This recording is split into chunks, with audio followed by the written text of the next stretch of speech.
उन्होंने एक कविता लिखी जिस कविता का शीर्षक था जनतंत्र का जन्म। यानी 1950 में जब भारत सार्वभौमिक गणतांत्रिक राष्ट्र बना तब भारत में जनतंत्र का जन्म हुआ, प्रजातंत्र का जन्म हुआ, लोकतंत्र का जन्म हुआ। एक ही चीज है, जनतंत्र, प्रजातंत्र, लोकतंत्र।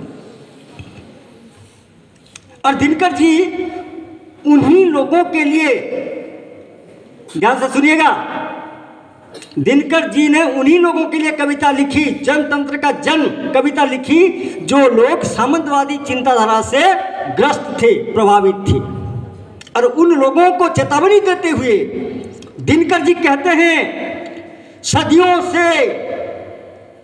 की ठंडी बूझी आग सुगबुगा उठी, सदियों की ठंडी बूझी आग सुगबुगा उठी, मिट्टी सोने का ताज पहन इठलाती है। दिनकर जी कहते हैं, सदियों की ठंडी बूझी आग सुगबुगा उठी, मिट्टी सोने का ताज पहन इठलाती है। दो रहा समय के रथ का घर घर नाच सुनो, सिंहासन खाली करो कि जनता आती है। अंग्रेज भारत में आए थे व्यापार करने, सब लोग जानते हो, पढ़ते हो इतिहास में, व्यवसाय करने आए थे। लेकिन उनका असल उद्देश्य, मुख्य लक्ष्य क्या था? भारत पर अधिकार प्राप्त करना, भारत को अपने कब्जे में लेना। धीरे धीरे अंग्रेज व्यापार करने के भारत के लोगों को गुलाम बनाते गए, उन पर अत्याचार करते गए, शाहों की शाही छीन ली गई, शिल्पी गणों का शिल्प उनसे छीन लिया गया, राजाओं का राज भी जबरदस्ती छीन लिया गया। उस समय अंग्रेजों का अत्याचार प्रखर था, उनका अत्याचार चरम पर था। आप लोगों ने 1857 की क्रांति सुनी होगी।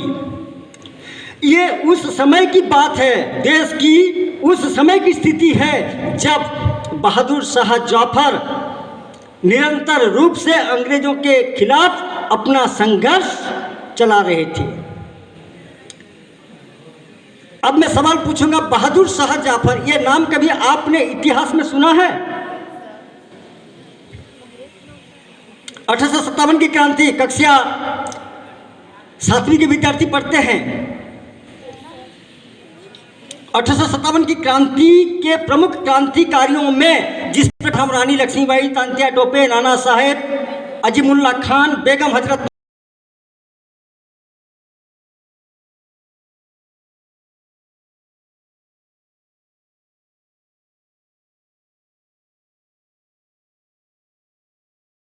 महल आजाद कब हुआ?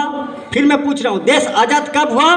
1947 में। लेकिन मैंने अभी जिन क्रांतिकारियों का नाम लिया, उन क्रांतिकारियों ने देश की आज़ादी के 90 साल पहले यानी 1857 में अंग्रेज साम्राज्य की नींव हिलाकर रख दी थी।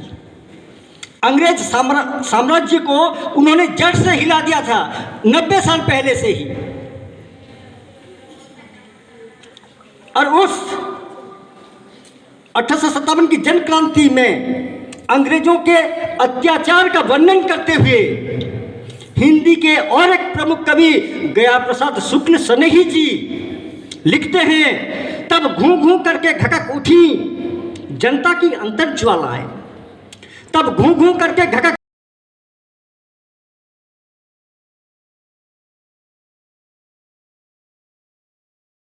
उठी, उतर आया तलवारें म्यानों से निकली, आंखों में खून उतर आया तलवारें म्यानों से निकली, टोलियां जवानों की बाहर खेत खलियानों से निकली। अब बात करता हूं गणतंत्र की। सबने समझा गणतंत्र होता क्या है, बहुत अच्छी बात, सबने अच्छी बात कही।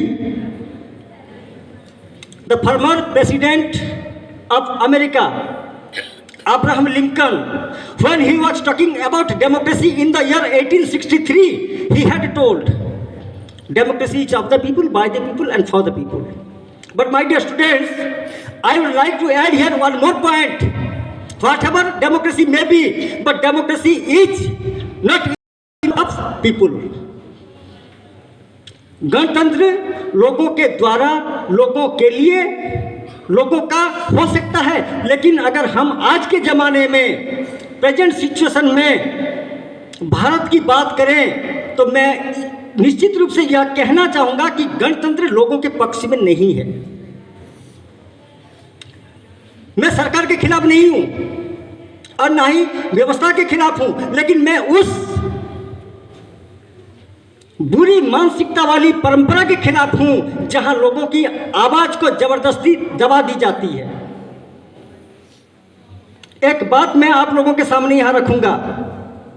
आज के ज़माने में आप लोग रोज अखबारों में पढ़ते हो, न्यूज़ चैनल में देखते हो, आज भारत में चोरी, डकैती, लूट, तस्करी, अपराध, इन तमाम मामलों की संख्या बढ़ गई है। क्या आप लोग नहीं जानते? रिश्वत लेने वाला आज भारत में आत्मसम्मान के साथ जी रहा है। ये सच है या झूठ है? अगर पुलिस ने उसे पकड़ लिया तो बाहर आ जाते हैं। अपराध करने वाले, दूसरों की हत्या करने वाले, दूसरों को मारने काटने वाले, वे सलाखों के अंदर नहीं बल्कि बाजार में खुलेआम घूम रहे हैं। चारों ओर अन्याय बढ़ा है, अनीति बढ़ी है, दुराचार बढ़ा है, भ्रष्टाचार का बोलबाला है। नहीं,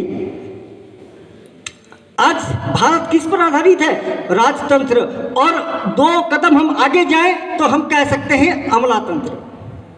अब राजतंत्र और अमलातंत्र का बोलबाला है। गणतंत्र अभी पिसा हुआ है। भारत का भविष्य खतरे में है, गणतंत्र खतरे में है। भारत का भविष्य अंधकार में जी रहे हैं और तमाम भ्रष्टाचारों का बुरा अंजाम किसे भुगतना पड़ रहा है? भारत के आम नागरिकों को। और इसके लिए दोषी कौन है? हम आम नागरिक, क्योंकि हम सचेतन नहीं है, हम सजग नहीं हैं, हम अभी भी नींद में सोए हुए हैं। हम सब आज स्वार्थी हो गए हैं। हम अपने स्वार्थ को देख रहे हैं। कक्षा 6 में बच्चे पढ़ते हैं, साथी हाथ बढ़ाना, एक अकेला थक जाएगा, मिलकर बोझ उठाना, साथी हाथ बढ़ाना। मेरे प्यारे विद्यार्थियों, अभी वक्त है, हम एक दूसरे के कंधे में कंधा मिलाकर एक दूसरे की सहायता करेंगे। हम मुख्य रास्ते पर हम आएंगे। हम सोए हुए हैं, जब तक हम सोए रहेंगे तब तक हमें कुछ नहीं हासिल होगा। कहने का उद्देश्य यह हुआ कि देश अभी खतरे में है, देश का गणतंत्र अभी खतरे में है। उस गणतंत्र की सुरक्षा की जिम्मेदारी अब किसकी है? आपकी है, मेरी है, हम सब की है। हमें नींद से जागना होगा, गणतंत्र को सुरक्षा देनी होगी। और हमें नींद से जगाने के लिए हिंदी के कवि बंशीधर शुक्ल लिखते हैं, समझिएगा, उठ जाग मुसाफिर भोर भोई, उठ जाग मुसाफिर भोर भोई, अब रेल कहाँ जो सोवत है। ए मुसाफिर, अब तो उठ जा, सुबह हो गया है। अब रेन कहाँ जो सोवत है, रेन का मतलब रात। अब रात कहाँ है सोने के लिए? रात तो बीत चुकी है, सुबह हो चुका है, अब तू जाग जा। उठ जाग मुसाफिर भोर भोई, अब रेन कहाँ जो सोवत है। जो सोवत है सो खोवत है, जो सो गया वो खो दिया। जो सोवत है सो खोवत है, जो जागत है सो पावत है। जो जाग रहा है वही पाएगा, उसे मिलेगा। जो सोवत है, जो जागत है सो पावत है। अरे मुसाफिर अब उठ जा, उठ जाग मुसाफिर भोर भई, अब रेन कहाँ जो सोवत, अब रेन कहाँ जो सोवत है। ये जो समस्या है, स्वार्थी दृष्टिकोण, जिसके लिए आज गणतंत्र खतरे में है, उसके लिए हम सब जिम्मेवार हैं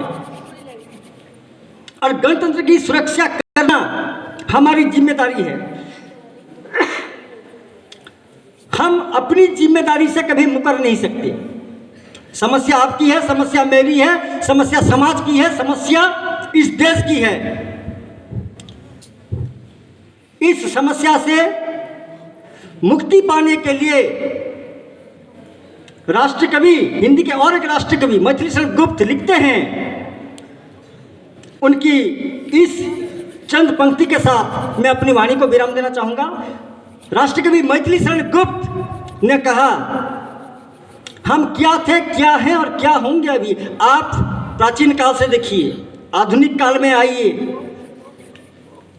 युग के बाद युग चला गया, पीढ़ी दर पीढ़ी चले गए, समय बदल गया, परंपरा बदल गई, लोगों के विचारों में परिवर्तन आ गया। हम पहले क्या थे और अभी क्या हैं। गुप्त जी कहते हैं, हम क्या थे, क्या हैं और क्या होंगे अभी। ये समस्याएं सामूहिक है, हम सब की है। आओ विचारें आज मिलकर यह समस्याएं सभी।